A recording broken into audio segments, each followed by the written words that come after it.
My name is Margot Belair. I am 31 years old. 5 years ago, I started a bakery with my sister Danielle. I say started, but that is generous. I built it. I created every recipe. I sourced every ingredient. I baked every loaf and every pastry and every wedding cake that came out of that kitchen. I woke up at 3:30 in the morning 6 days a week, and I did not stop working until the last tray was clean and the last light was off. Danielle managed the finances. She handled the books, the accounts, the vendor payments, the tax filings. She sat at a desk in the back office while I stood at an oven in the kitchen. She wore clean clothes. I wore flour. We were equal partners. 50-50. That was the agreement. That was the handshake. That was the promise my sister made to me when we signed the operating agreement in my parents' living room in August 2019.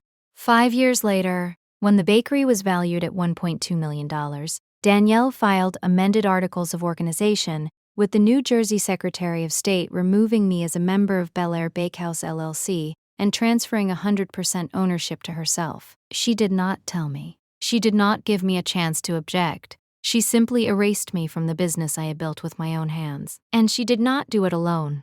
My father, Richard Belair, a retired attorney with 34 years of experience in business law, drafted the documents. My mother, Catherine Belair, witnessed them. My entire family conspired to steal my livelihood, and they did it while I was in the kitchen at 3:30 in the morning, making croissants for the morning rush. When I confronted them, when I stood in my parents' dining room holding a copy of the amended filing and asked what they had done, my mother said something I will remember until the day I die. My name is Margot Belair. I am 31 years old. 5 years ago, I started a bakery with my sister Danielle. I say started, but that is generous. I built it.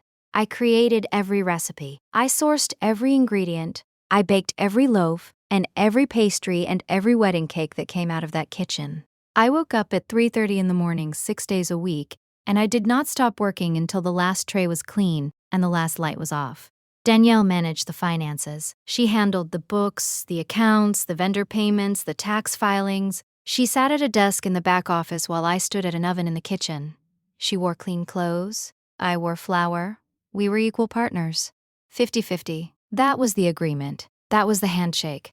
That was the promise my sister made to me when we signed the operating agreement in my parents' living room in August 2019. 5 years later, when the bakery was valued at $1.2 million, Danielle filed amended articles of organization with the New Jersey Secretary of State, removing me as a member of Belair Bakehouse LLC and transferring 100% ownership to herself. She did not tell me. She did not give me a chance to object. She simply erased me from the business I had built with my own hands. And she did not do it alone. My father, Richard Belair, a retired attorney with 34 years of experience in business law, drafted the documents. My mother, Catherine Belair, witnessed them. My entire family conspired to steal my livelihood, and they did it while I was in the kitchen at 3:30 in the morning, making croissants for the morning rush. When I confronted them, when I stood in my parents' dining room holding a copy of the amended filing and asked what they had done, my mother said something I will remember until the day I die. You were always the worker bee, Margot. Danielle was always the queen. You should be grateful she let you stay this long. Grateful. She wanted me to feel grateful that my own sister had stolen my business with my father's help and my mother's blessing. But they forgot something. Something that would cost them everything they had just stolen. Before I was a baker, I was an accountant. And accountants keep copies of everything. Haddonfield, New Jersey. Camden County. A small borough with brick sidewalks and gas lanterns and the kind of downtown that looks like it was designed to appear on a postcard. Boutique shops. Farm-to-table restaurants, a Saturday farmers market where everyone knows everyone, and the competition for the best baked goods is taken more seriously than local politics. The Belair family had lived in Haddonfield for 2 generations. My grandparents bought the house on Warwick Road in 1968, a stone colonial with black shutters and a garden my grandmother tended until she was 83. My parents inherited it. My sister and I grew up in it. And my father practiced law from a converted office in the basement for 15 years after he retired from his firm. Richard Belair was a business attorney. Contracts, mergers, corporate formations. He spent 34 years helping other people build businesses and protect their interests. The irony of him using those same skills to steal his own daughter's business would be Almost funny if it were not my life. Catherine Belair was a homemaker who had elevated domesticity to a competitive sport. Perfect house, perfect dinner parties, perfect children. At least that was the narrative she maintained.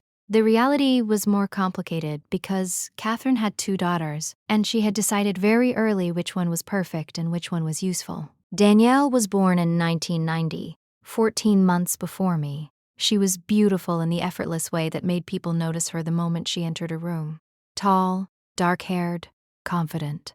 She had my father's sharp mind, and my mother's social instincts, and a smile that could convince you to agree to things you would later regret. I was born in 1991. Shorter, quieter. The kind of person who blended into backgrounds and was always slightly surprised when someone remembered my name.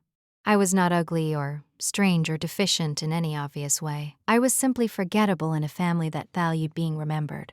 The hierarchy was established early. Danielle was the presentation, I was the production. She was the one who spoke at family dinners. I was the one who cleared the table. She was the one whose achievements were celebrated. I was the one whose contributions were expected. When Danielle graduated high school with honors, my parents threw a party.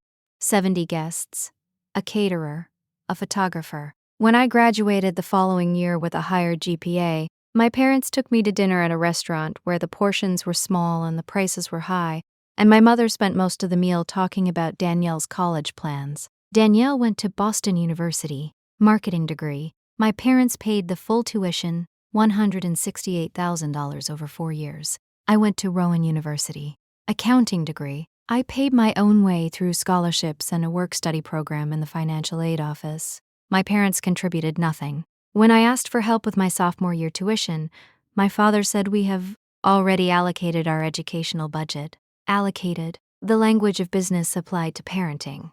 As if I were a line item that had been cut from the quarterly report. But I had a gift that nobody in my family recognized because it did not come with a spotlight. I could bake. My grandmother Lucille taught me, the same way other grandmothers in these stories seem to teach, with patience, with attention, with the understanding that some things are learned not through instructions but through presence. Every Sunday from the time I was 8 until she died when I was 20, I spent the afternoon in Grandma Lucille's kitchen. She taught me to make bread from scratch, sourdough starters that lived in her refrigerator like pets, croissants that took 3 days of folding and chilling and folding again, pastry cream that had to be stirred continuously for 45 minutes or it would seize and you would have to start over. She also taught me something else, something that had nothing to do with baking. "Margot," she said to me once when I was 15, "you are the kind of person who builds things quietly. Your sister is the kind of person who takes credit loudly. The world rewards the loud ones, but the quiet ones are the foundation. Without you, nothing stands." I did not understand the full weight of those words until I was standing in a courtroom holding a banker's box of financial records that my sister thought she had destroyed. After college, I worked as a staff accountant at a mid-size firm in Cherry Hill, salary $44,000 a year. I was good at it. I understood numbers the way I understood recipes, patterns, proportions, the relationship between inputs and outputs. Accounting and baking were the same discipline expressed in different languages, but I was not happy. I was competent and employed and stable and completely unfulfilled. Numbers fed my brain.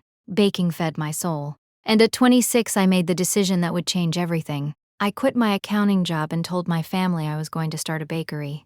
My father's response was, "That is not a viable career path, Margot. The failure rate for food businesses is over 60%. My mother said, "Baking is a hobby, not a profession." Danielle said nothing. She just looked at me with an expression I could not read at the time. In retrospect, it was calculation. 3 months later, after I had rented a commercial kitchen space in Collingswood and started selling bread at the Haddonfield Farmers Market, Danielle called me. "I want in," she said. "In on what?" "Your bakery. I want to be your partner." She explained her pitch the way she explained everything, smoothly, persuasively, with the confidence of someone who is used to being told yes. "You are the baker. I am the business person. You make the product. I manage the money. We split everything 50-50, equal partners." It made sense on paper. I was terrible at the business side. I hated invoicing and vendor negotiations and tax filings. Danielle had a marketing degree and 4 years of experience at a branding agency in Philadelphia.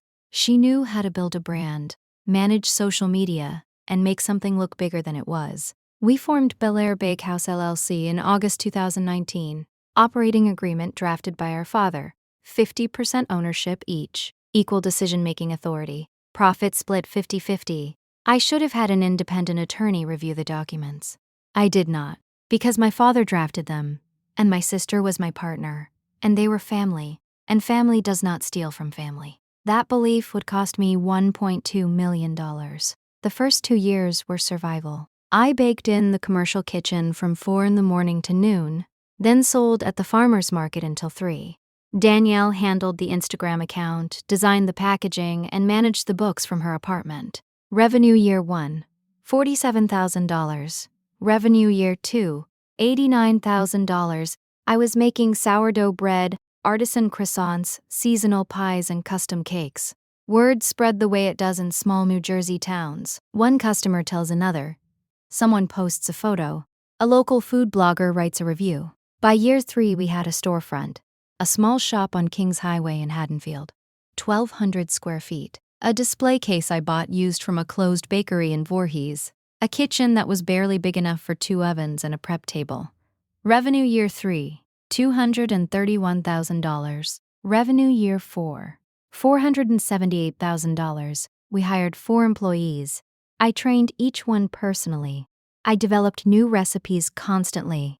A brown butter sage croissant that became our signature item.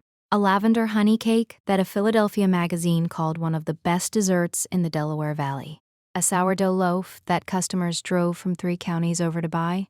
I worked 16-hour days, 6 days a week. I lost 15 pounds from the physical labor. My hands developed calluses that never fully healed. I smelled like butter and yeast and exhaustion every single night. Danielle worked from the back office. She came in at 10 and left at 4. She managed the books, the social media, and the vendor relationships. She was good at it. I will give her that. She was organized and polished, and she made the business look professional. But the product, the thing that people drove across 3 counties to buy, that was me. Every recipe, every technique, every early morning and late night. That was my flour on the apron, and my burn marks on my forearms, and my name whispered by customers who said, "Have you tried that croissant at Bel Air's? It is the best thing I have ever eaten." And in year 5, when the bakery was valued at $1.2 million by a business appraiser Danielle had quietly hired without telling me, my sister decided she did not need me anymore. I did not find out from Danielle. I found out from a vendor. August 7th, 2024. A Wednesday afternoon. I was in the kitchen preparing dough for the next morning's bake when my flour supplier Marcus called. "Hey Margot, just checking on the account change. Your sister said you are no longer authorized to place orders. Everything goes through her now. Just wanted to make sure that is right."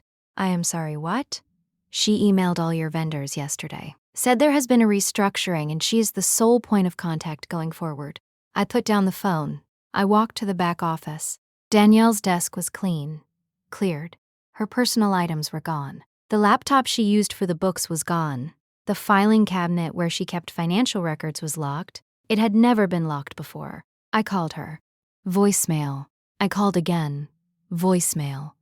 I drove to her apartment in Cherry Hill. She was not there. I drove to my parents' house, both cars in the driveway. I walked in without knocking. They were in the dining room.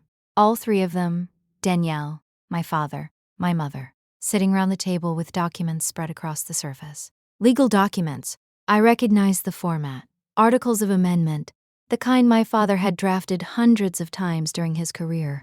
What is this? Danielle looked up. Her expression was not guilty. It was not nervous. It was settled. The expression of someone who had already made a decision and was simply waiting for the consequences to arrive. "Sit down, Margot. What is this?" I repeated, louder this time. My father answered, his lawyer voice, calm, measured, practiced. "Margot, Danielle and I have reviewed the business and determined that a restructuring of ownership is necessary for the long-term viability of Bel Air Bakehouse." He slid a document toward me. As of August 5th, the Articles of Organization have been amended to reflect Danielle as the sole member of the LLC. Your membership interest has been transferred. as if my 50% of a $1.2 million business had simply been moved from one shelf to another. You cannot do that without my consent. My father removed his glasses, cleaned them, a gesture he made when he was about to say something he had rehearsed. The operating agreement contains a provision allowing for involuntary transfer of membership interest in the event of material breach. We have documented several instances of material breach on your part. What breach? Danielle opened a folder. Inside were printed pages, timestamps, screenshots. You have been using business funds for personal purchases. Her voice was clinical. $312 at a kitchen supply store in March, $247 at a restaurant supply company in April. These are personal expenses charged to the business account. Those were supplies for the bakery, baking pans, thermometers, equipment we needed.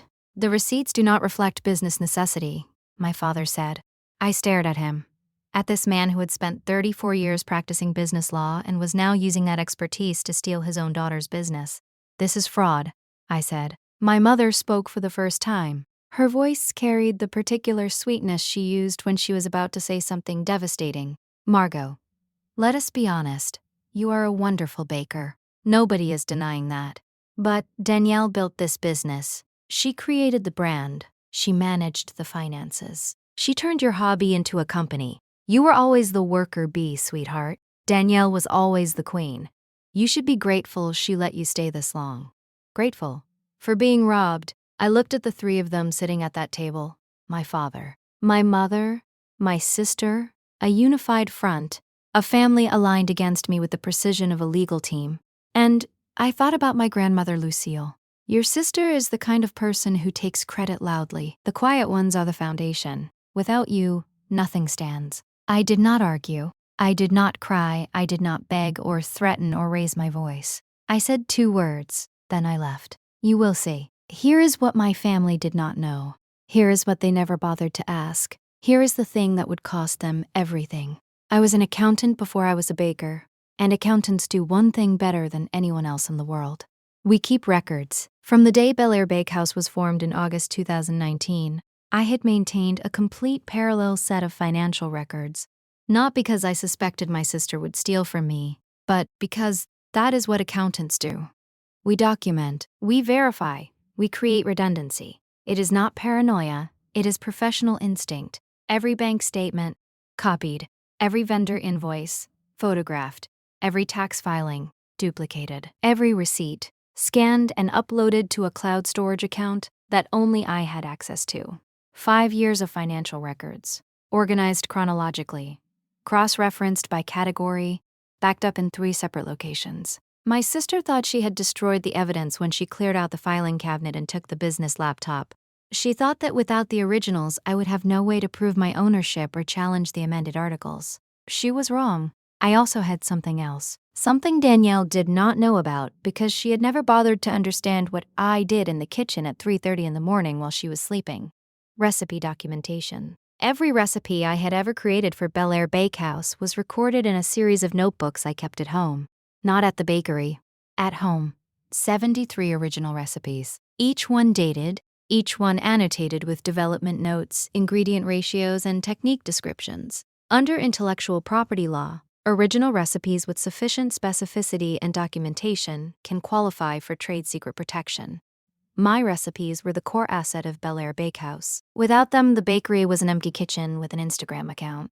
And I had every single one of them. The Monday after the confrontation at my parents' house, I called Rebecca Foster, an attorney in Philadelphia who specialized in business disputes and partnership fraud. I had found her through the New Jersey State Bar Referral Service. Her reviews mentioned 2 qualities that mattered to me. She was thorough, and she was relentless. I walked into her office on Market Street with 2 bankers' boxes of financial records, my recipe notebooks, and the original operating agreement my father had drafted 5 years earlier. Rebecca reviewed the documents for 3 days. She called me on Thursday afternoon. Margot, your father made a mistake. Just one? A critical one. She paused. The operating agreement he drafted contains standard provisions for involuntary transfer of membership interest, but those provisions require a unanimous vote of all members and documented notice to the affected member 30 days before any transfer. I was not notified. Exactly. And the material breach claims are frivolous. Purchasing baking equipment with business funds is a legitimate business expense. There is no breach, so the transfer is invalid. The transfer is void. It was executed without proper notice, without proper procedure, and without legitimate cause.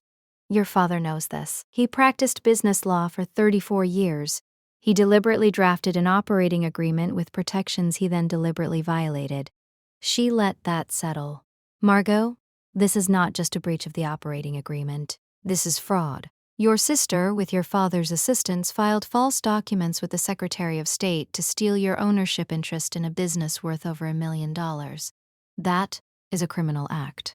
What do? We file for emergency injunctive relief to freeze the business assets and prevent Danielle from making any further changes. We file a civil lawsuit for fraud, breach of fiduciary duty, and conversion of business assets. And we notify the Secretary of State that the amended articles were filed fraudulently. She opened her laptop. How soon can you get me the cloud storage access? I gave it to her that afternoon. 5 years of records. Every dollar traced. Every transaction documented. Every lie exposed in black and white. Rebecca filed the emergency motion on August 19, 2024. Camden County Superior Court. The motion requested an immediate freeze on all Bel Air Bakehouse accounts, an injunction preventing Danielle from operating the business without court supervision, and an order restoring my membership interest pending resolution of the fraud claims. Judge Anthony Marinelli reviewed the motion the same day. He granted the temporary restraining order within 4 hours. That evening at 6:15, a process server arrived at Bel Air Bakehouse on Kings Highway and served Danielle with the court order. She was in the back office, my former office, sitting at my former desk, using the business laptop she had taken when she erased me. The process server also served copies at my parents' house. My father was named as a co-defendant in his capacity as the attorney who drafted the fraudulent amendment. My mother called me 20 minutes later. Margot, what have you done? You are suing your own sister? Your own father? I am recovering my business from the people who stole it. Nobody stole anything. Danielle was protecting the business from your mismanagement. Mismanagement? I built that business. Every recipe, every customer relationship, every 5 a.m. morning for 5 years. Danielle managed the Instagram account and the checking account, and she used the checking account to steal from me. That is not true. Then you have nothing to worry about in court. She hung up. Rebecca's civil lawsuit was filed the following week.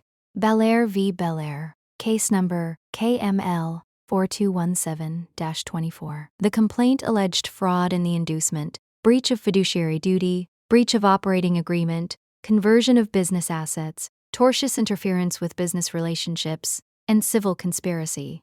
Named defendants, Danielle Bel Air and Richard Bel Air. The complaint included 17 exhibits, the original operating agreement, 5 years of bank statements showing my sister had been paying herself a management fee of $3,000 per month that was never authorized by the operating agreement, vendor communications showing Danielle had redirected supplier relationships, email correspondence between Danielle and my father discussing the removal strategy dating back 4 months before the amendment was filed. That last exhibit was the most damaging. Rebecca had subpoenaed Danielle's email records through the business's hosting provider. The emails showed that my father and sister had been planning my removal since April 2024. 4 months of secret meetings, 4 months of document preparation, 4 months of strategy sessions in my parents' dining room while I was in the kitchen making croissants. One email from my father to Danielle, dated May 12th, read, "The material breach provision gives us cover. We document the kitchen supply purchases as unauthorized expenditures and use that as grounds for involuntary transfer." Clean and simple. Clean and simple. My father had described stealing his daughter's business the way he might describe filing a routine corporate amendment. A procedural matter. A formality. Nothing personal. Another email from Danielle to my father, dated June 3rd, read, "What about the recipes? If she leaves, she takes the recipes." My father's reply was 4 words. She cannot prove ownership. He was wrong about that too. The discovery phase of the lawsuit produced additional revelations. The unauthorized management fees Danielle had been paying herself totaled $180,000 over 5 years. Money that should have been split 50-50, but was instead funneled directly into her personal account. She had also been paying our parents a consulting fee of $1,000 per month from the business account, $12,000 a year for 5 years, $60,000 total for consulting services that were never provided and never discussed with me.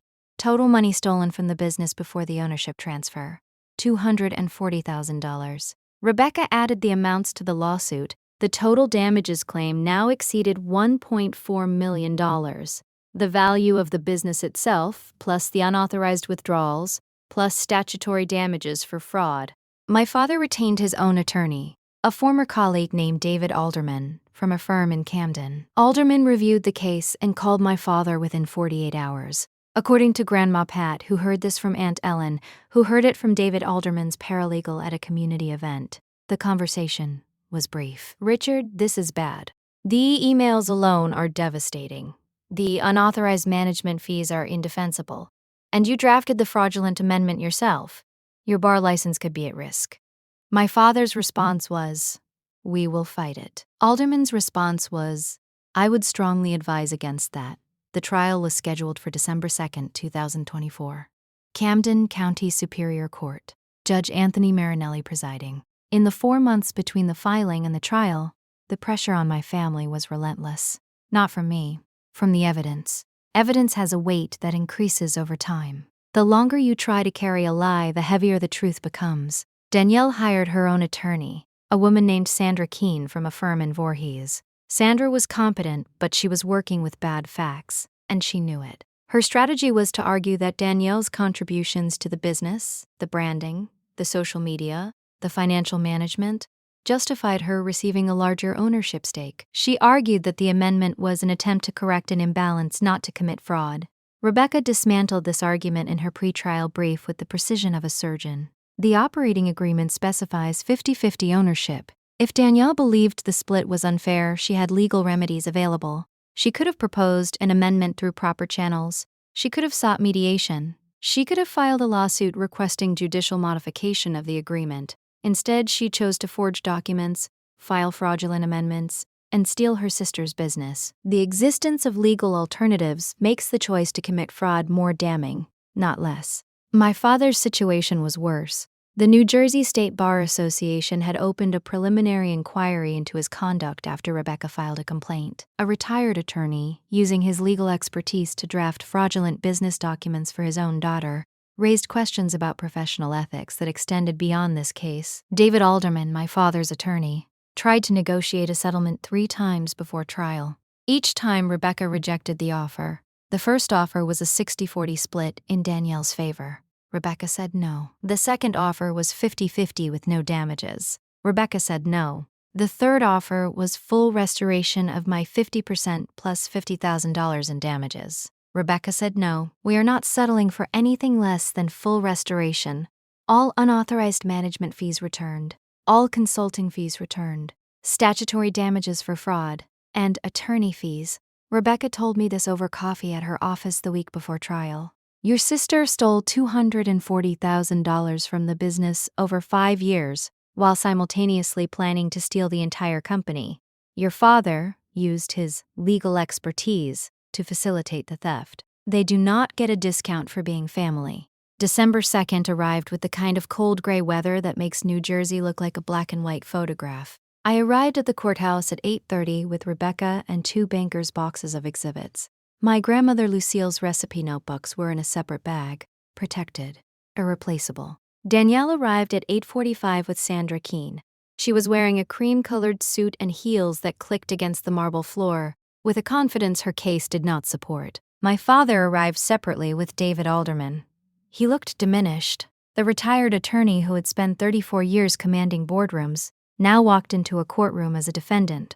His suit was slightly too big. He had lost weight. My mother was in the gallery, front row, arms crossed, her face arranged into an expression of maternal suffering that was clearly designed to communicate to the judge that she was a victim in all of this. She was not a victim. She was the woman who had called me the worker bee. She was the woman who had watched her husband draft fraudulent documents and her daughter steal a business, and had done nothing except pour wine and call it family restructuring. Judge Marinelli called the case at 9:15. Rebecca presented our case first. She was methodical, Every document entered into evidence in chronological order. The original operating agreement, the bank statements showing the unauthorized management fees, the consulting fee payments to my parents, the emails between Danielle and my father planning my removal, the fraudulent amendment filed with the Secretary of State. When she played the email exchange on the courtroom monitors, the one where my father wrote clean and simple, Judge Marinelli leaned forward in his chair. When she showed the email where Danielle asked about the recipes and my father replied she cannot prove ownership, the judge removed his glasses and pressed his fingers to the bridge of his nose. When Rebecca presented the full financial accounting, $240,000 in unauthorized withdrawals over 5 years, the judge called a recess. Recesses in the middle of plaintiff's evidence are unusual. They signal that the judge has seen something that requires processing, something that has shifted the proceeding from routine to extraordinary. We reconvened after 20 minutes. Judge Marinelli's expression had changed. The professional neutrality was still there, but something harder was underneath. The look of a man who had seen fraud before, but was still capable of being offended by it. Miss Foster, please, continue. Rebecca called me to the stand. I testified for 2 hours. I described the founding of the bakery, the farmer's market table, the first customer, the first wholesale order, the first storefront. Every recipe I had created, every morning I had started at 3:30, every 16-hour day. I described discovering the vendor call, the locked filing cabinet, the confrontation at my parents' house, and I described the moment my mother looked at me and said, "You are always the worker bee." Rebecca held up my recipe notebooks, 73 original recipes, each one dated, each one documented with the kind of specificity that only someone who had created them could provide. Miss Belair, can you describe the process of creating the brown butter sage croissant, your bakery's signature item? I described it. Every step, the lamination technique I had developed over 3 months of testing, the specific ratio of brown butter to sage, the temperature adjustments that made the layers distinct, the resting times that I had calibrated through 47 failed attempts before I found the exact timing. Nobody else in the courtroom could have described that process. Not Danielle, not my father, not anyone. Because nobody else had created it. Nobody else had spent 3 months of pre-dawn mornings failing and adjusting and failing again until the croissant was perfect. I was the baker. I was the foundation. Without me, there was no business. Just a brand without a product, an Instagram account without content, a queen without a kingdom. Sandra Keene's defense was built on a single premise. Danielle's contributions to branding and financial management justified her receiving sole ownership. She called Danielle to the stand. Danielle was polished. She described her work building the Belair Bakehouse brand, the Instagram strategy, the wholesale partnership she had negotiated, the media coverage she had secured. Rebecca's cross-examination lasted 90 minutes. It was the most devastating thing I have ever witnessed in a courtroom. She started with the management fees. Ms. Belair, you paid yourself a management fee of $3,000 per month from the business account. Is that correct? Yes. It was compensation for my financial management work. Can you show the court where in the operating agreement this management fee is authorized?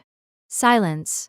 Miss Belair, it was an informal arrangement. An informal arrangement that your business partner was never told about. That is correct.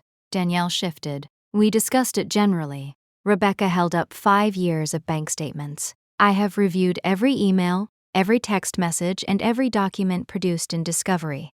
There is no record of any discussion about a management fee between you and your sister, is there? It was verbal. A verbal agreement about $180,000 that was never documented, never confirmed in writing, and never disclosed to your equal partner. Rebecca let the words settle. Ms. Belair, would you call that transparent financial management? Sandra objected. Argumentative. Judge Marinelli overruled. Rebecca moved to the consulting fees. Your parents received $1,000 per month from the business account. $60,000 over 5 years. What consulting services did they provide? My father provided legal guidance. Your father drafted one operating agreement in 2019. At his standard billing rate of $250 per hour, that document would have cost approximately $2,000. You paid him $60,000. Can you explain the remaining $58,000? Sandra looked at the table. Then Rebecca pulled out the emails. The ones between Danielle and my father. She read them aloud, every word. April 14th, 2024. Danielle to Richard. Dad, I want to move forward with the restructuring. Margot is not going to agree, so we need to do it without her knowledge. Can you draft the amendment? April 15th. Richard to Danielle. I will start on it this week.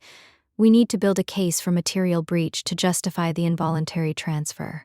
Start documenting any purchases Margot makes with the business account that could be characterized as personal. Rebecca looked at Judge Marinelli. Your Honor, these emails establish a 4-month conspiracy between the defendant and her father to fabricate grounds for removing the plaintiff from her own business. The material breach claims were manufactured. The amendment was filed fraudulently, and the entire scheme was designed to steal a business worth $1.2 million from the person who built it. Judge Marinelli looked at Danielle, then at my father sitting in the gallery. Mr. Belair, you are named as a co-defendant in this action. Do you wish to testify? David Alderman stood. Your Honor, my client declines to testify on the advice of counsel. Smart move. The emails had already testified for him. Every word he had written was now part of the permanent record. Judge Marinelli did not deliberate long. He delivered his ruling from the bench that afternoon. The court finds that the amended Articles of Organization filed on August 5, 2024, were executed fraudulently, without proper notice, without proper procedure, and without legitimate cause. The amendment is hereby voided. Margot Belair's 50% membership interest in Belair Bakehouse LLC is restored effective immediately. The court further finds that Danielle Belair breached her fiduciary duty to her business partner through unauthorized management fees totaling $180,000 and unauthorized consulting payments totaling $60,000. He set down his pen.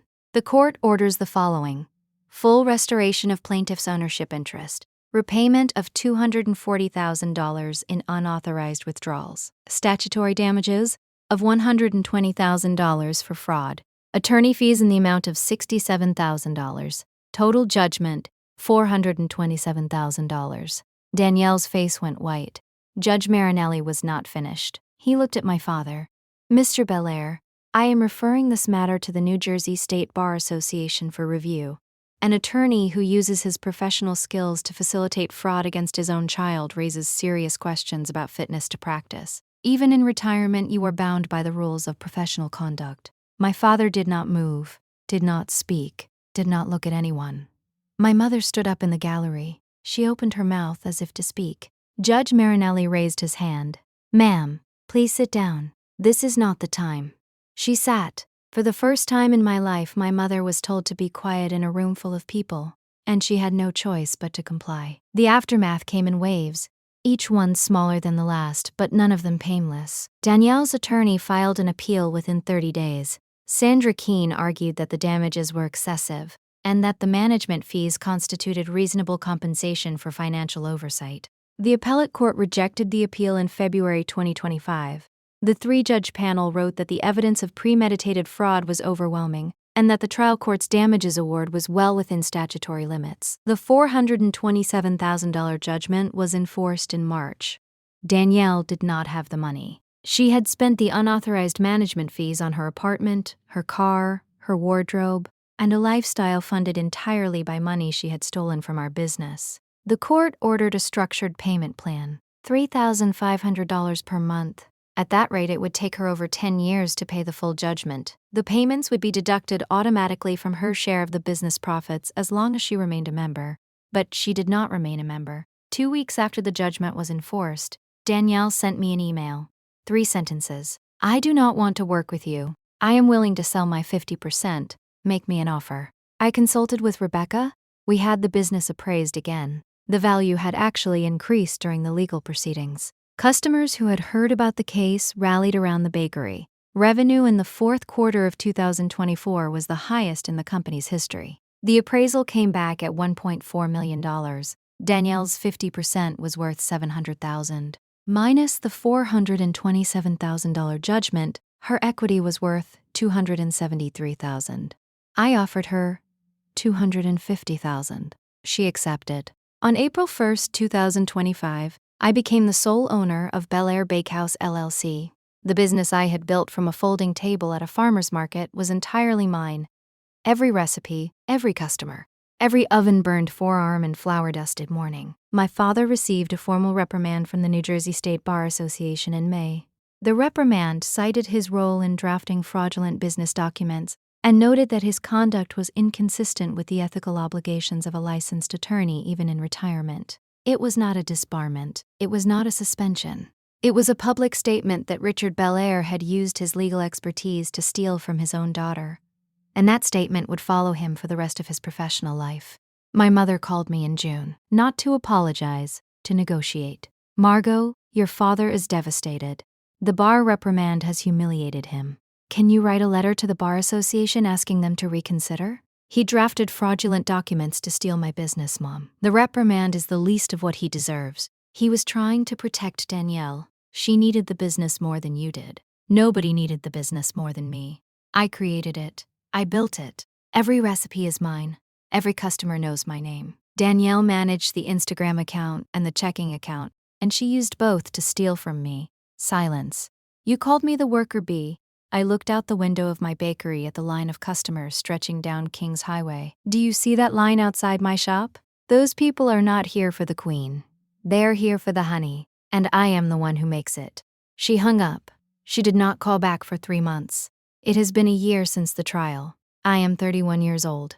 I own Belair Bakehouse outright. Sole proprietor. No partners. No family members with access to the accounts or the filing cabinet or the recipes that live in notebooks I keep in a fireproof safe at home. Revenue in 2025 is projected at $1.6 million. I have 8 employees, a pastry chef I hired from a culinary school in Philadelphia who calls me chef and means it. A front-of-house manager named Ava who keeps the display case perfect and the customers smiling. A delivery driver named Marcus who treats every box of croissants like it contains something precious, because it does. The brown butter sage croissant is still the best seller. 312 sold last week. Each one made the way I developed it through 47 failed attempts in a commercial kitchen at 4 a.m, while my sister was sleeping and my parents were deciding I was not worth investing in. Danielle moved to Connecticut. She works at a marketing agency in Stamford. We do not speak. I do not know if we ever will. The space between us is not filled with anger. It is filled with the particular emptiness that exists when someone you grew up with reveals they never saw you as an equal. Anger would be easier. Emptiness just is. My father sent me a letter in August. Handwritten, short. The handwriting of a man whose hands were not as steady as they used to be. Margot, I am not going to make excuses. What I did was wrong. Not just legally. Morally, I used skills I spent my career developing to take something from you that you earned. I told myself it was for the family. It was not. It was for Danielle. It was always for Danielle. He did not ask for forgiveness. He did not ask to be let back in. He just wrote the truth and mailed it. I keep that letter in the same fireproof safe as my recipe notebooks, not because it is valuable, because it is evidence. Evidence that even the people who hurt you most are capable of seeing what they did. Eventually, when the consequences have stripped away every excuse. My mother has not written, has not called since June. The silence from her is the loudest thing in my life. Not because I need her approval, because I spent 31 years listening for it, and the absence of that sound is still disorienting, like a clock that suddenly stops ticking. The room is not quieter. It is different. Grandma Lucille died 11 years ago. But her voice is the one I hear every morning when I walk into the bakery at 3:30 and turn on the ovens and feel the kitchen warm around me like an embrace. You are the kind of person who builds things quietly, Margot. The world rewards the loud ones, but the quiet ones are the foundation. Without you, nothing stands. She was right about all of it. The loud ones took credit. The loud ones filed paperwork and hired lawyers and sat at dining room tables planning how to steal what the quiet one had built. But when the dust settled and the courtroom emptied and the judgments were paid, the quiet one was still standing, still baking, still building. If you are still listening, let me leave you with this. If someone in your life calls you the worker bee, they are telling you something important. Not about you, about themselves. They are telling you that they see your labor as their resource. They are telling you that your hands exist to build their hive. They are telling you that without you, they have nothing but they would rather steal from you than admit it. Do not let them. Keep records, keep copies, keep receipts. Not because you expect betrayal, but because you deserve protection. And the only person who will protect you with absolute certainty is you. My grandmother taught me to bake. My sister taught me to document. My father taught me to read contracts. My mother taught me that the people who call you grateful are usually the ones who took the most. And I taught myself the most important lesson of all. The worker bee does not need the queen. But the queen cannot survive without the worker bee. Remember that. It is the only recipe that really matters. Thank you for listening to my story. If it meant something to you, if it reminded you that quiet strength is still strength, share it. Like. Subscribe. Leave a comment telling me what you would have done. Because everyone deserves to own what they build. And nobody, not even family, has the right to take it from you.